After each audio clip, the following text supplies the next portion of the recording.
I find out parents hid hereditary illness from me for my whole life just because. My pulse thundered in my ears as I stared at the doctor's scribbled notes, each word a dagger. Hereditary, chronic, untreatable. I was 25 and my life had just been rewritten by a single piece of paper. My parents, the ones who'd raised me with bedtime stories and bandaged knees, had known all along and never told me. It started innocently enough, a routine checkup that spiraled into a nightmare. I'd been feeling off for months, fatigue that clung like damp fog, aches that no painkiller could touch. The doctor, a kind-eyed woman named Dr. Ellis, frowned at her screen before sliding a folder across the desk. "Clara, this is serious," she said, her voice soft but firm. "You have a hereditary condition, Huntington's disease. Did your parents ever mention it?" The question hit like a slap. Mention it. My parents, Tom and Ellen, were the picture of suburban normalcy: dad with his corny jokes, mom with her endless knitting projects. They'd never breathed a word about any illness, let alone one that could unravel my future. I stammered. "No, they never said anything." Dr. Ellis's eyes softened with pity, and I hated it. I drove home in a daze, the medical file burning a hole in the passenger seat.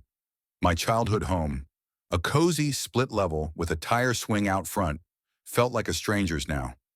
I stormed through the door, file in hand, and found them in the kitchen. Mom was stirring soup. Dad was reading the paper. So ordinary, so infuriatingly calm. "Clara?" "You're early," Mom chirped, then froze when she saw my face. "Why didn't you tell me?" My voice cracked, raw with betrayal. Dad's paper slipped to the floor. "Tell you what, sweetheart," he asked, but his eyes betrayed him. They knew. I slammed the file on the counter, papers spilling like accusations. "Huntington's. You knew. My whole life. You knew." Mom's spoon clattered into the pot. Her hands flew to her mouth and Dad's face crumpled like old parchment. "Clara."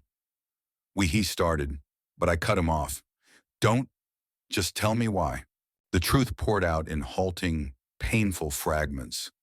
They'd known since I was a baby, when a genetic test flagged the mutation.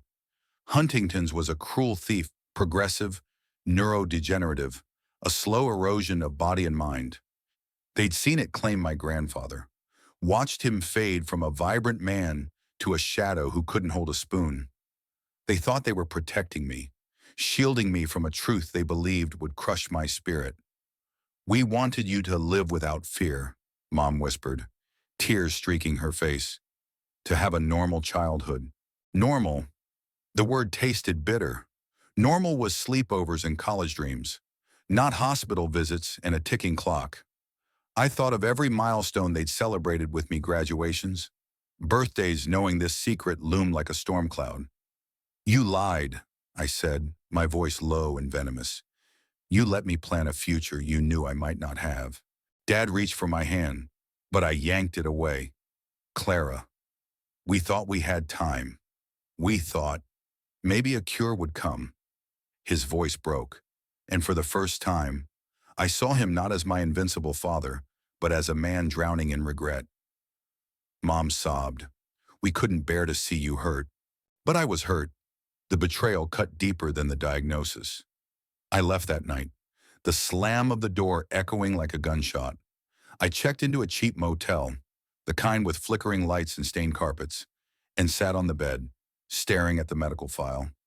Huntington's wasn't just a disease, it was a sentence.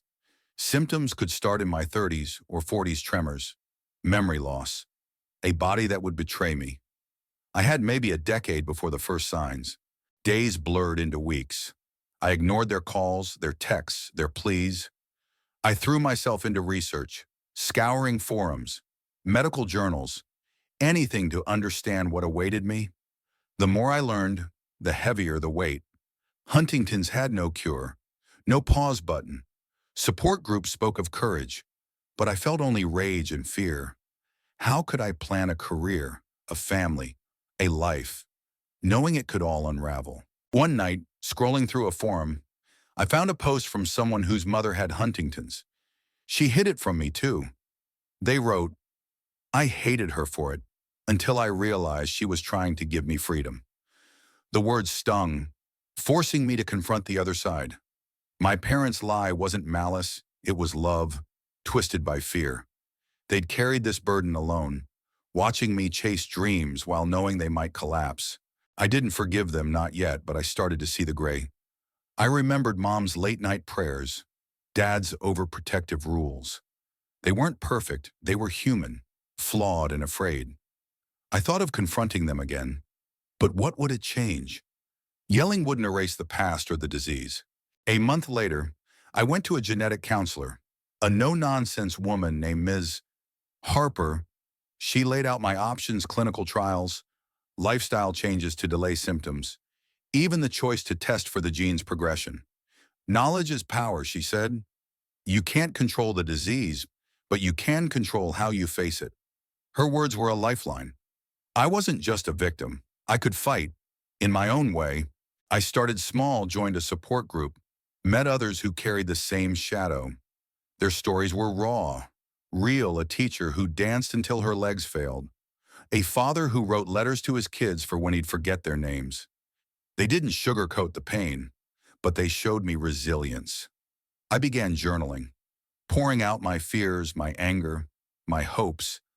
I wasn't ready to face my parents, but I was learning to face myself. One evening, I drove past the house. The tire swing still hung, swaying in the breeze. I didn't stop, but I saw Mom's silhouette in the window, knitting. Dad was probably in his recliner, pretending to read while worrying.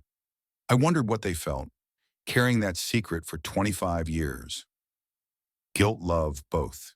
I'm still figuring out what forgiveness looks like. Some days I want to scream at them. Others, I want to hug them and cry. The truth is, they gave me 25 years of a life unburdened by this disease. Was it right? Was it wrong? I don't know. But I'm here, still standing, still fighting. And maybe that's enough for now. What would you do if you discovered a truth your loved ones hid to protect you? Share your thoughts. There's no right or wrong, just human. And, or canon and